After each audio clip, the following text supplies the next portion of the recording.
Bonjour tout le monde. Est-ce que ça vous est déjà arrivé d'être en quête de quelque chose? De vouloir, de chercher profondément quelque chose? Moi, ça m'est arrivé l'année dernière. L'année dernière, j'étais en quête d'un van. Cette recherche s'avérait un petit peu plus difficile que ce que je pensais au début. J'ai passé des heures sur Le Bon Coin à comparer des fiches techniques, à rechercher des villes les plus proches et à comparer les dates de contrôle technique. Et quand j'en avais trouvé un, eh bien, il fallait être assez rapide pour prendre rendez-vous, pour se déplacer et ne pas être déçu de la réalité. Et au final, avoir le liquide nécessaire pour payer la facture. Alors avec l'Église comme à la maison, on aime les séries thématiques et on va voir que Dieu aussi est en quête. Et la nouvelle série qu'on va commencer aujourd'hui et tout au long des prochaines semaines et des prochains mois, on va se pencher sur ce thème, la quête de Dieu. Comment Dieu a façonné la vie d'Abraham? Abraham, ce sera notre exemple de la quête de Dieu. Alors, les récits sur la vie d'Abraham se trouvent dans le premier livre de la Bible, la Genèse, qui parle des débuts. Alors, des débuts de l'univers, des débuts de l'humanité, et puis des débuts du mal aussi, parce que les hommes ont commencé à se détester, à s'entretuer. Et puis, Dieu décide de reconquérir l'humanité pour la vie qu'il avait imaginée au départ. Et il ne le fait pas en forçant le cosmos à se soumettre à lui obéir, mais il le fait en se révélant à un individu de façon personnelle. Et c'est ce qu'on va lire au chapitre 12 de la Genèse, qui sera notre texte d'aujourd'hui. On apprend à connaître la famille d'Abraham. Abraham, c'est le fils de Téra. Il est marié à Sarai, qui est stérile, ils n'ont pas d'enfants. Et puis, il a un neveu qui s'appelle Lot. Et cette famille, elle vient d'Our, qui est une ville riche et fortifiée au nord du golfe Persique. Alors, en lisant le texte d'aujourd'hui, on va le voir en trois parties et on verra comment Dieu parle à Abraham, comment Abraham répond et à quoi ressemble ce début de relation. Je commence à lire donc Genèse chapitre 12. L'Éternel dit à Abraham, « Va, quitte ton pays, ta famille et la maison de ton père pour te rendre dans le pays que je t'indiquerai. Je ferai de toi l'ancêtre d'un grand peuple. Je te bénirai. Je ferai de toi un personnage renommé et tu deviendras une source de bénédiction pour d'autres. Je bénirai ceux qui te béniront et je maudirai ceux qui t'outrageront. Toutes les familles de la terre seront bénies à travers toi. » Alors là, chose extraordinaire se passe. Le Dieu créateur parle à un homme. Dieu parle à Abraham. Et lui donne un ordre et des promesses. L'ordre qu'il lui donne, c'est d'aller et de quitter trois choses. De quitter son pays, sa famille, la maison de son père. En gros, tout ce qui lui donne un sentiment de sécurité. Son chez-soi, ce qu'il connaît, le confort, la richesse. Pour gagner quoi? Une vie nomade, où il sera étranger. Il devra affronter la famine, l'insécurité, d'autres peuples avec leurs dirigeants qui seront plus ou moins accueillants. Et Dieu lui dit même pas où aller exactement, juste qu'il lui montrera un certain pays un jour. Mais Dieu lui donne aussi une promesse. En fait, il lui donne 7 promesses et choses qu'il prédit. Alors les voilà. La première chose, c'est que Dieu promet qu'il fera de lui l'ancêtre d'un grand peuple. Dieu lui dit, tu seras le premier ancêtre de toute une nation. Ok, sauf que Abraham n'a pas d'enfant, il a 75 ans et on vient de voir que sa femme était stérile. Mais Dieu le lui promet. Il lui promet aussi de le bénir. de lui permettre de vivre de bonnes choses dans sa vie. Troisième chose, Dieu lui promet de lui donner une renommée, de faire de lui quelqu'un d'important, avec une bonne réputation. Sauf que là aussi, ça commence pour Abraham par quitter les gens qu'il connaît et être un inconnu. Ensuite, Dieu lui promet d'être une bénédiction pour d'autres. Donc, d'autres auront part à quelque chose de bien à travers lui. Et puis, Dieu lui dit qu'il bénira ceux qui le béniront et qu'il maudira ceux qui l'outrageront. Dieu, là, se place du côté d'Abraham. Il dit, je serai l'ami de tes amis et ceux qui te vaudront du mal, je serai en colère contre eux. Et puis, dernière chose, Dieu dit que toutes les familles de la terre seront bénies à travers Abraham. Voilà une dimension universelle. Dieu dit que son influence dépassera les frontières et les siècles. Alors, si quelqu'un lit ce texte pour la première fois, il pourrait se dire, ok, mais moi, à la place d'Abraham, je ne suis pas sûre de faire confiance à Dieu. C'est vrai, Dieu, il me demanderait de tout plaquer sans me donner aucune preuve de si ce qu'il promet va vraiment se réaliser. Et puis, Dieu, je ne le connais pas. Moi, je ne fais pas confiance à quelqu'un que je ne connais pas. Abraham, effectivement, il n'a pas de preuves, juste des promesses. C'est qu'avec le temps et l'expérience, qu'il pourra voir si Dieu est fiable, s'il dit vrai. Abraham a dû se poser des questions avant de décider s'il allait partir ou pas. Peut-être qu'il s'est posé des questions du genre, qui est ce Dieu ? Qui est ce Dieu qui promet des enfants à un couple qui ne peut pas en avoir ? Qui est ce Dieu qui prétend avoir le pouvoir sur ce qui se passe au niveau universel ? Et qui en même temps dit qu'il s'intéresse à la renommée d'un seul homme en particulier. Alors pourquoi Abraham devrait faire confiance à ce Dieu ? Alors, j'ai trouvé deux choses qui sont assez exceptionnelles et qui ont dû faire bouger Abraham. Alors, la première chose, on l'a vu, c'est un Dieu qui promet. Et en fait, il promet des choses à Abraham qui le font rêver, mais que de lui-même, Abraham n'aurait jamais pu réaliser. Dieu est un Dieu qui répond aux aspirations et désirs les plus profonds de l'humain. Et on le voit en fait à travers toute la Bible, que Dieu, à nous aussi, il nous fait des promesses. Alors pas exactement les mêmes qu'à Abraham, mais par exemple, Dieu promet à ceux qui lui font confiance une appartenance. Il leur promet de faire partie de la famille de Dieu. Dieu nous promet des bénédictions, une vie en abondance, une vie éternelle. Dieu promet une identité qui ne peut pas être plus forte parce qu'elle est donnée par Dieu lui-même. Dieu promet une mission de vie, celle de bénir les autres par la force que Dieu nous donne.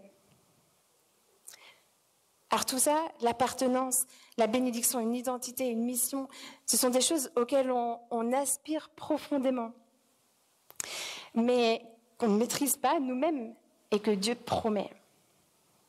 Alors, c'est un petit peu comme Bertrand. Bertrand, il a soif, mais c'est pas comme sur l'image, c'est pas un sportif. En fait, Bertrand, il est en train de marcher dans le désert. Et il a perdu son chemin. Et il n'a plus d'eau dans sa gourde. Donc il continue. Mais à un moment donné, il n'en peut plus.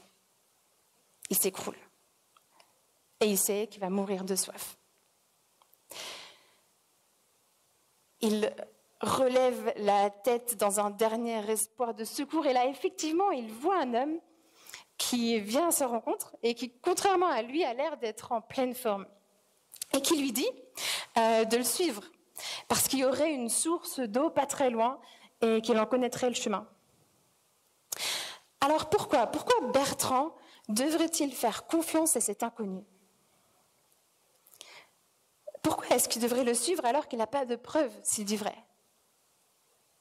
Eh bien, parce qu'il lui promet quelque chose dont il a terriblement besoin et qu'il n'a pas moyen de trouver ailleurs.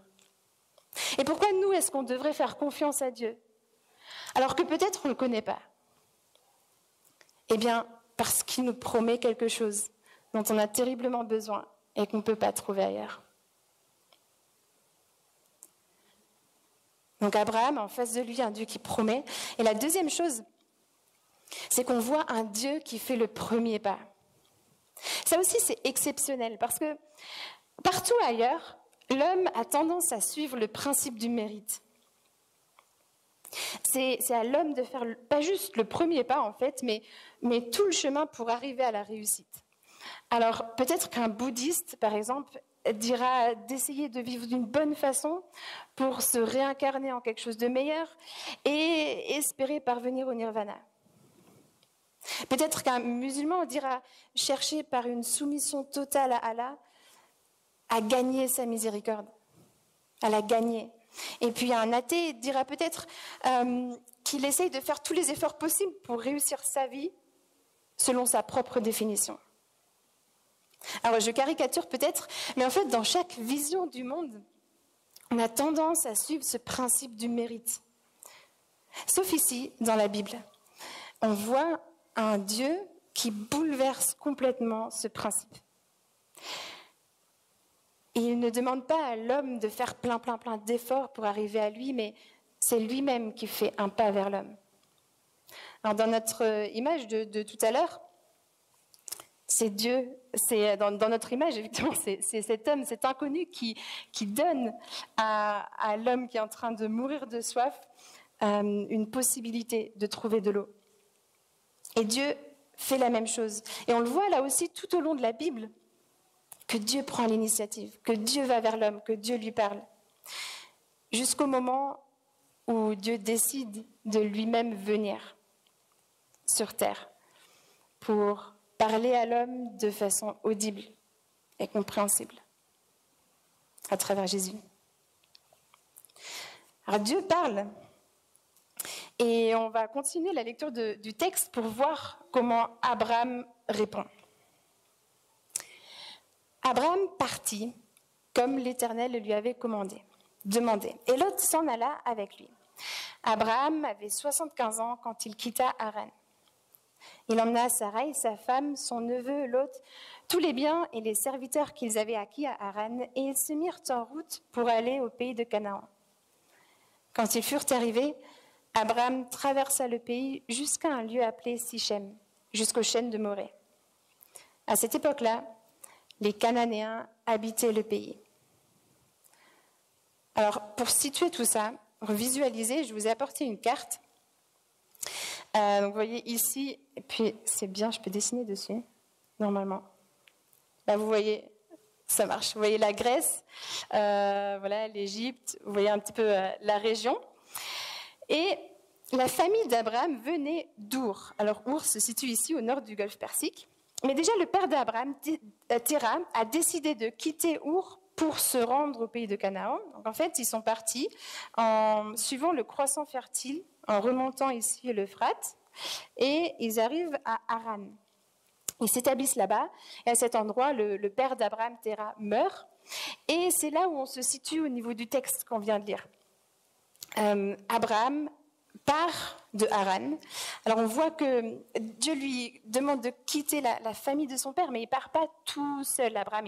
Il emmène quand même son épouse Sarai et son neveu Lot, et puis des serviteurs. Parce que, en fait, Abraham, c'est un chef de clan nomade qui va avoir de plus en plus de troupeaux, de serviteurs au long de sa vie. Et donc avec tout ce monde qu'il a déjà, il se remet en route et redescend vers le sud, par ici, pour arriver au pays de Canaan. Donc la région où aujourd'hui se trouve entre autres Israël.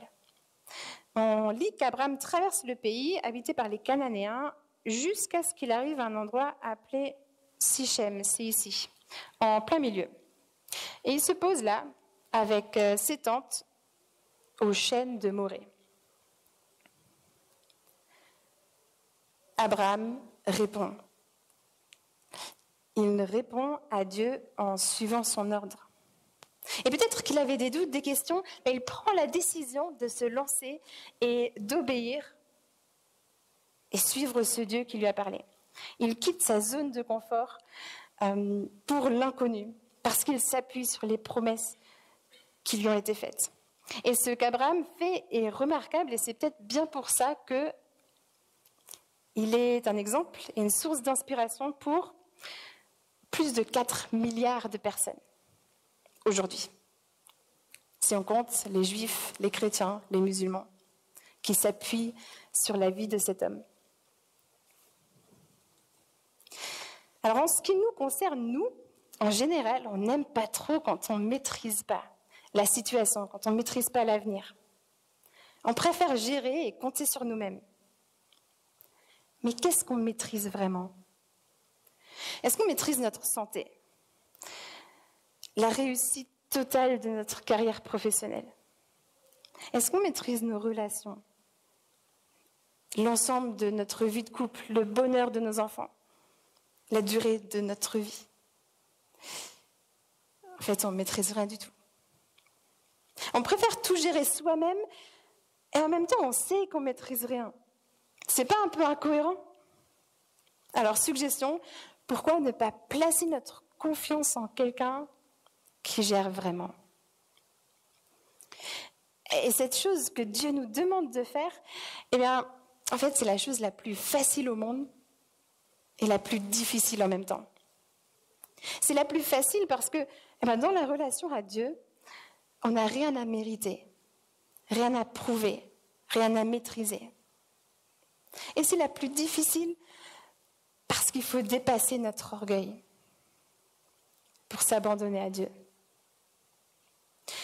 Alors, si tu es chrétien, tu t'es déjà lancé dans cette aventure avec Dieu, et parfois il nous demande encore de faire certaines choses qui peuvent être inconfortables. Alors, la question que je pose, quel confort devons-nous quitter ? Est-ce que Dieu nous demande de quitter un confort particulier ? Peut-être d'aimer quelqu'un qui est difficile à aimer. Ou de faire le premier pas pour se réconcilier avec quelqu'un. Ou de partir d'un endroit où on se sent en sécurité. De se positionner en tant que chrétien. Alors, si tu penses à une situation particulière, pense aussi aux promesses que Dieu donne.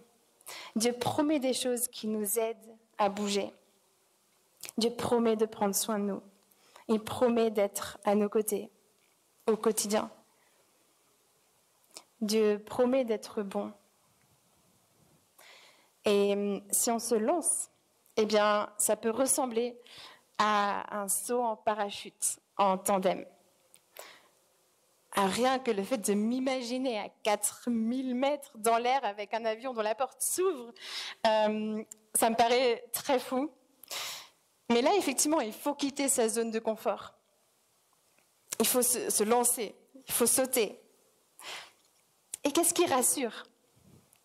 Eh bien, c'est le moniteur qui est derrière et auquel on est attaché.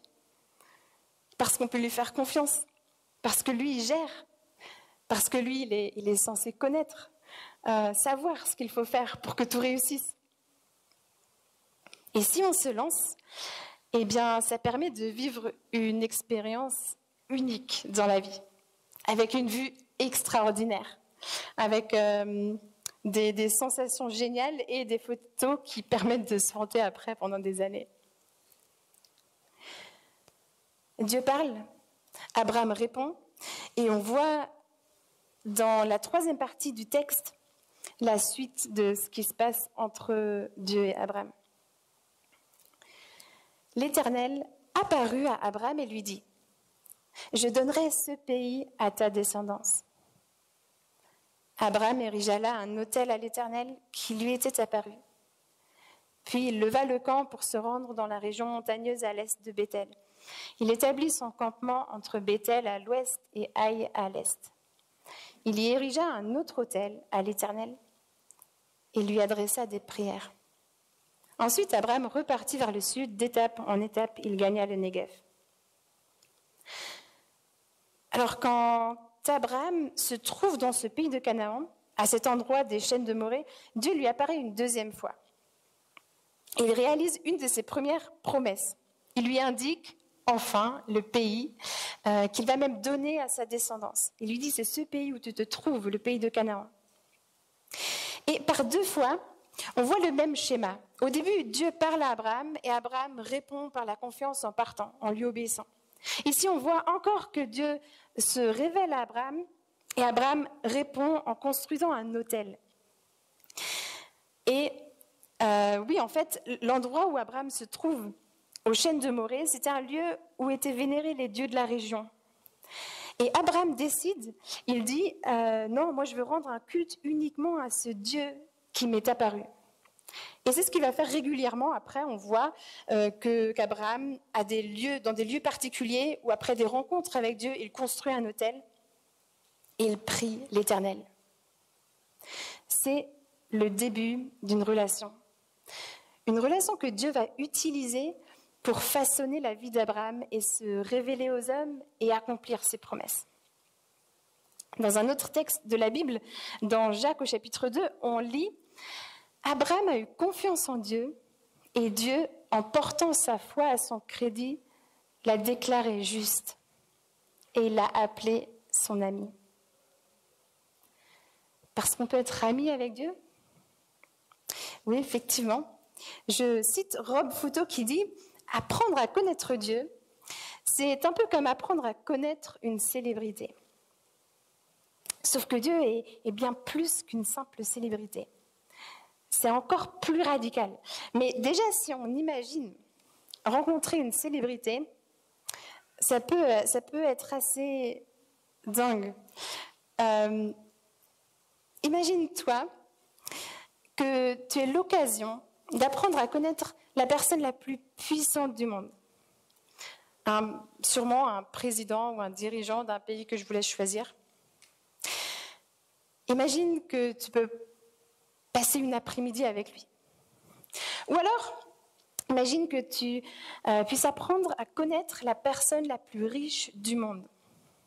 En 2022, c'est Elon Musk, le directeur général de Tesla et de Twitter. Imagine que tu peux être ami avec lui. Ou alors, imagine que tu peux rencontrer la personne la plus belle du monde. Alors là, c'est plus subjectif, peut-être que vous l'avez rencontrée.